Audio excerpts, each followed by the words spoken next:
Hi there, welcome back to my channel. Bharat सरकार विकसित जानो थाखाय 2047 विकसित भारत जानो थाखाय गोबां लामा बानायगासिनो दं। गिदिर लामा बानायदों, राजा लामा बानायदों, बेनि अनगायैबो फ्लाइओभार बानायदों, गोबां बानायगासिनो दं। आरो जोंनि आसामावबो विकसित आसाम जानो थाखाय बेबायदिनो लामा बानायगासिनो दं। नाथाय आं सानो बे राजा लामाखौल' टाउननि लामाखौल' बानायनानै जोङो विकसित जानो हानाय नङा दे, डेभेलप जानो हानाय नङा। गामिनि फिसा लामा, गामिनि दालां बेफोरखौ जों रिपेयार खालामनांगोन, बानायनानै होनांगोन। गामिनि फिसा लामाफोरखौ जोङो ब्लेक टप बानायनांगोन, होमबासो हाद्रि थानाय नङा। हाद्रि थायाबा गामियाव थानाय सुबुंफोरनि हेल्थआ देहाफ्रा मोजाङै थागोन, नङाबाथ' आरो बेमारि जागोन। ओंखायनो आं बुंदों डेभेलपमेन्ट खामानिखौ टाउन सोहोरावल' दामाव दे, गामियावबो मावथार, होमबासो जोङो डेभेलप जानो हागोन। आं मोनसे एग्जाम्पल टिपकाइनि मोनसे फिसा गामि सागरफेना गामियाव 60 न'खरसो दङ आरो 200 सुबुंफोर दं दे। टिपकाइ टाउननिफ्राय 4 किल'मिटार गोजानाव दं बे गामिया। भेरि स्मल फिसा गामि। दा नायदिनै बे गामिनि लामाया, बेनो जाबाय मेइन रड। गामिनिफ्राय टिपकाइ टाउनजों कानेक्सन खालामो, बेयो नांजाबनानै थायो। बे गामिजोंनो गामिनि सुबुंफ्रा थाबायो, टिपकाइयाव हाथाय जायो, जिनिस फानहैयो, बायनानै लाबोयो, थांलाय फैलाय जाबाय थायो सानफ्रामबो। दा बे लामायाबो पार्शियेलि 100% ब्लेक टप गैया दे। आरो नैबे दालांखौ नायदो, एखे बायला जिला दालां, खुनुरुखुम थाबायजायो, गारि मटर सालायनो गोब्राब, दैयावसो जब्ब खालामो दे। नोंथाङा नायदो, नोजोर होथारो, मोजाङै नायथार दे, माबायदि दालां बेयो, गोग्लैलांगोनसो। जों गारि लानानै थांदोंमोन, गारिनि सालायनो गिनानै जोङो ओंखारजोबदों। बे जाबाय बे मोनसे खैफोद, सागरफेना गामिनि बे खैफोद, आरो नैबे लामायाबो खैफोद। आरो नैबेखौ नायबावदो, गामि गेजेरनि लामा, बियो मैदेरबो थाबायो, मानसिबो थाबायो, गारि मटरबो खारो। लामाया खालि खाथ्सा गोथां लामासो, बियो बानायाखैनो, जेबो गैयाबाव। आरोबाव नै बे गामियाव दै लोंग्रानि मोनसे सिस्टेम दं दे।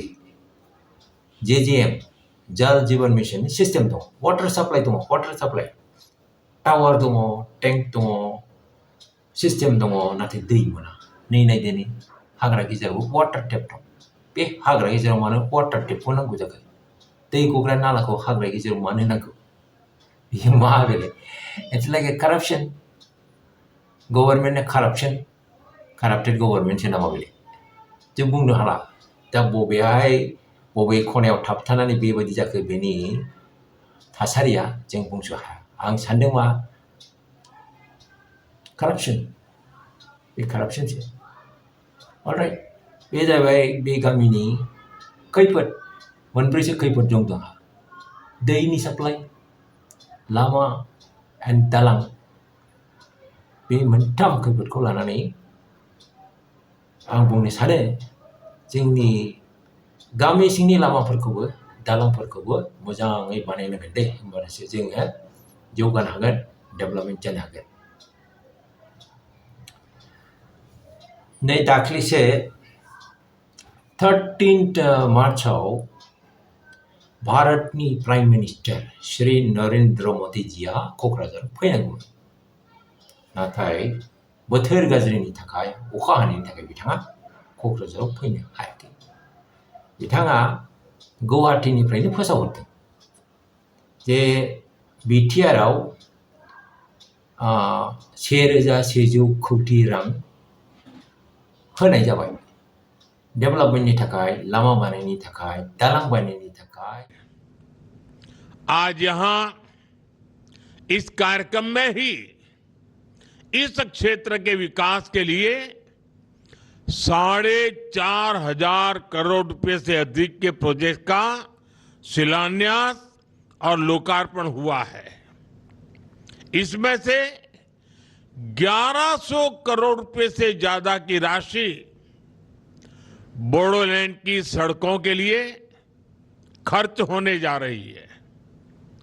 असम माला इस अभियान के तीसरे चरण से असम की रोड कनेक्टिविटी और अधिक सशक्त होगी। साथियों,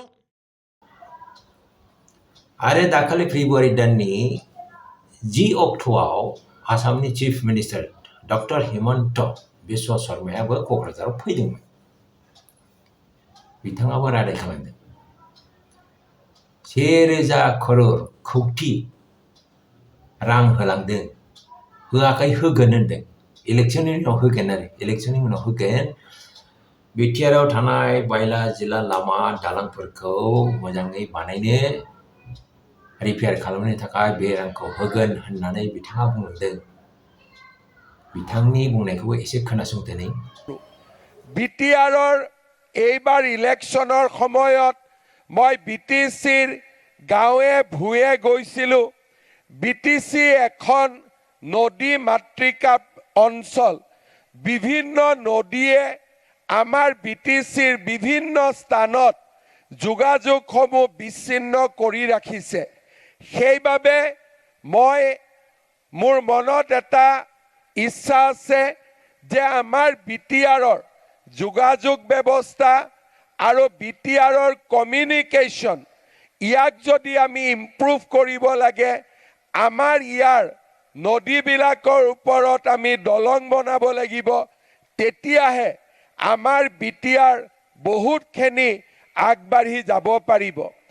আজিৰ সভাত হাগ্ৰামা ডাঙৰীয়াই কৈছে যে মিটিঙত যদি ডাঙৰ মানুহ আহে কিবা ভাল কথা কৈ যাব লাগে।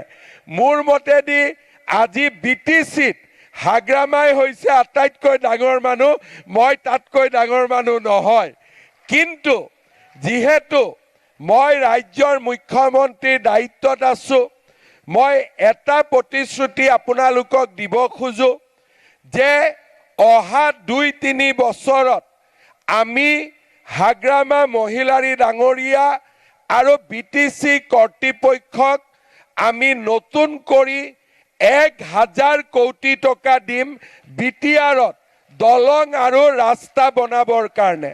মোৰ যিমান ইলেকশ্যনত প্ৰতিশ্ৰুতি আছিলে লিষ্টখন কিন্তু অকল হাগ্ৰামাই বনাব নোৱাৰিব। ইলেকশ্যনত মই যিমান প্ৰতিশ্ৰুতি দিছিলোঁ মোৰ কমিটমেণ্টখিনিও তাত ইনক্লুড হ'ব লাগিব। আৰু আমি একেলগে মিলি হাগ্ৰামাৰ কমিটমেণ্ট, হিমন্ত বিশ্ব শৰ্মাৰ কমিটমেণ্ট, দুইটা কমিটমেণ্ট পূৰা কৰিবৰ কাৰণে মই বিটিআৰক 1000 কোটি টকা ৰাস্তা আৰু দলং বনাবৰ বাবে আজিয়ে মই ইয়াতে ঘোষণা কৰিছোঁ। ভাল হ'বনে বেয়া হ'ব? শ্ৰদ্ধা ৰাইজ, ইয়াৰ লগতে বিটিচিৰ ইলেকশ্যনৰ সময়ত হাগ্ৰামা মহিলাৰী এটা প্ৰতিশ্ৰুতি দিছিলে যে আমাৰ যুৱকসকলক উদ্যোগ আদি কৰিবৰ বাবে তেওঁ 2 লাখ টকাকৈ আগবঢ়াব। বিটিচিৰ ফাণ্ডৰ পৰা যিমানখিনি কৰিব। মই আজিৰ সভাত এটা কথা ক'ব খুজিছোঁ যে বিটিআৰত উদ্যোগ কৰিবলৈ আগবাঢ়ি অহা, ব্যৱসায় কৰিবলৈ আগবাঢ়ি অহা 15,000 ল'ৰা ছোৱালীক মই 2 লাখ টকা কৰি সহায় কৰিম। কোনো বেংকৰ মৰ্টগেজ নালাগে, কোনো কথা নালাগে, মাত্ৰ হাগ্ৰামাই লিষ্ট দিব। মই 2 লাখ টকা কৰি 15,000 ল'ৰা ছোৱালীক মই আগবঢ়াম, যাতে আমাৰ বিটিআৰত উন্নতি হ'ব পাৰে। ল'ৰা All right, guys, दिनै एसेनोसै।